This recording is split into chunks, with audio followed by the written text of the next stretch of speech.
Patrick na Isaac bari muri office kuri computer z'akazi. Patrick abwira Isaac ati, Isaac, akazi urakazi cyane.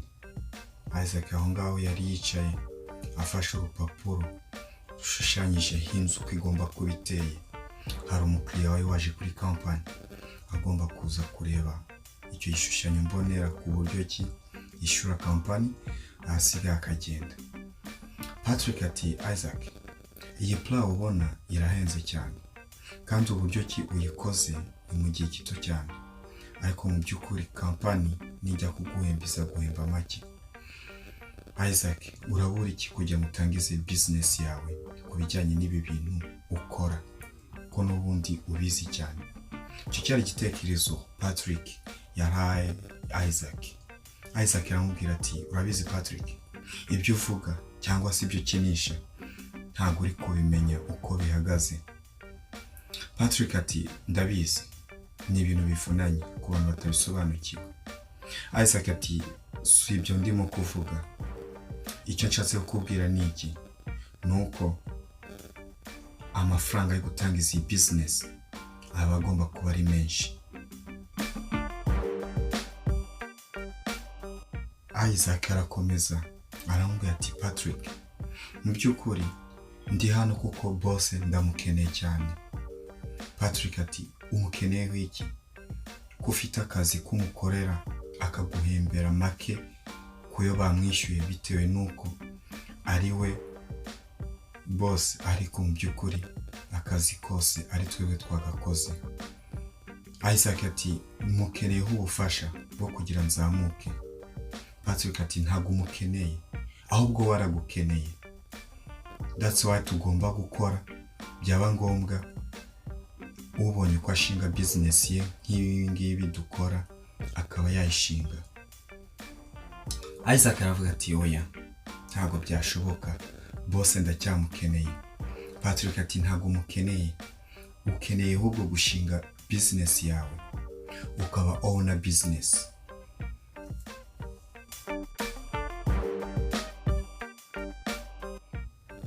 Ati, kandi ndabizi urabishoboye kandi binarashoboka cyane 100%.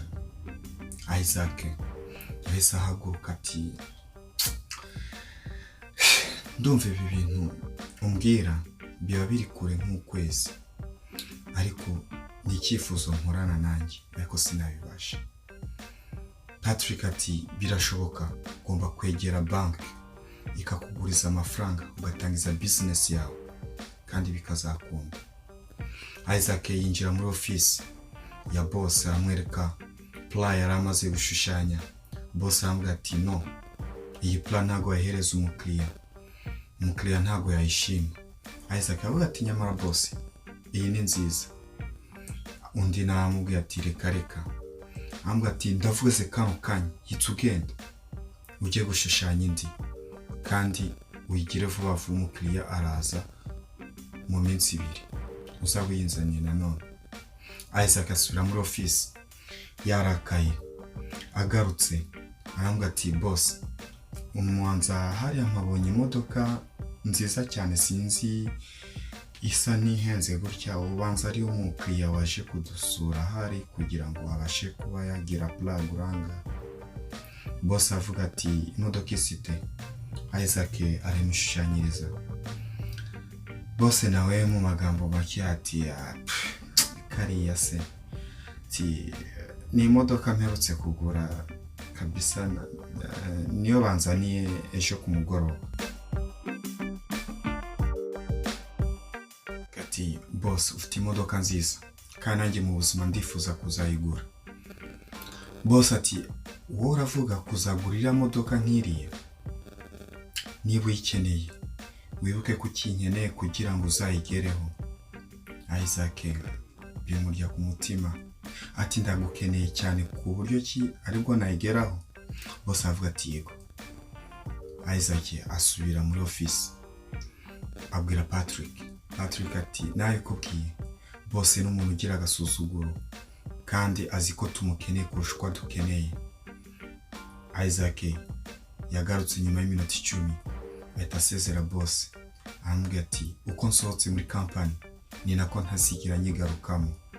Ndagiye sinzongera kugaruka habe n'ukundi mu buzima. Isaac yaje guhura n'uwari bose yaragerageje nyuma y'uko abakiriya batangiye kujya bamucikaho bitewe n'abakozi yagiye atakaza kubera agasuzuguro no kubumvisha ko bamukeneye cyane kurusha uko bakeneye. Kampani ye yarakinze, Isaac ihita izamuka, abakiriya bose aba ari we bajya kumureba. Imodoka yari afite yari fotokopi neza na ya yindi bose we yari afite. Aratungurwa, aramubwira ati Isaac, iyi modoka ni yawe? Isaac ati ni yanjye. Ati none se usigaye ukorera he boss? Boss aramubwira ati reka ibyanjye byarapfuye, nkinga imiryango, imigabane y'abandi yose ndayishyura, ubundi no gushaka akazi ko kuba nakora kandi kuko ibyanjye byabaye ibindi imiryango ndakinga. Episode ijya kuri Brave Lion TV. Nshuti yanjye, hari benshi bagiye bagusuzugura bazi ko ntacyo uzageraho, ntacyo uzigera wimarira, nta mahuriro, ntacyo uzigera utunga. Nibo baguhamagara, nibo bakwandikira buri munsi, cyangwa se nibo bakwandikira buri kanya bagusaba ubufasha, bati bishobotse wadufasha biriya na bino. None inshuti yanjye, wibuke ko uri umukoresha.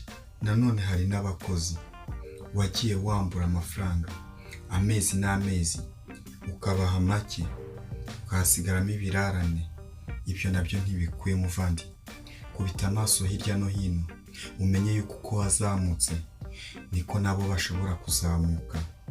Yakuzamuye ni nayo yanakumanura, n'abandi bakisanga aho huri n'urwego uriho bakarurenga. Tangiye kuvana mbere mbabwira yuko dear subscribers, you are so classic. Mwebwe bakoze subscribe n'abakiri mu mayira baza, ndazi neza yuko ntababonekera rimwe mwese, ariko igihe uboneye video ugakora subscribe, mu by'ukuri ukora ku jambo subscribe, hakaza akantu k'inzogera ukagakandaho kakazana utuntu tumeze nk'amababa. Icyo gihe video igihe icyo cyose tuyishizeho ihita ikugeraho byihuse. Ndagushimira wowe wakoze subscribe ugakora comment na share. Ibyo ni by'agaciro gakomeye cyane. Nimwe mu nkizi imbaraga zo mu byo nkora byose. Inyunganizi yari yose, commentaire yari yose ndayemera, nkayakira, nkayumviriza kandi nkazayishyira mu bikorwa. Murakoze kuko nimwe dukorera, nta bandi. Ciao.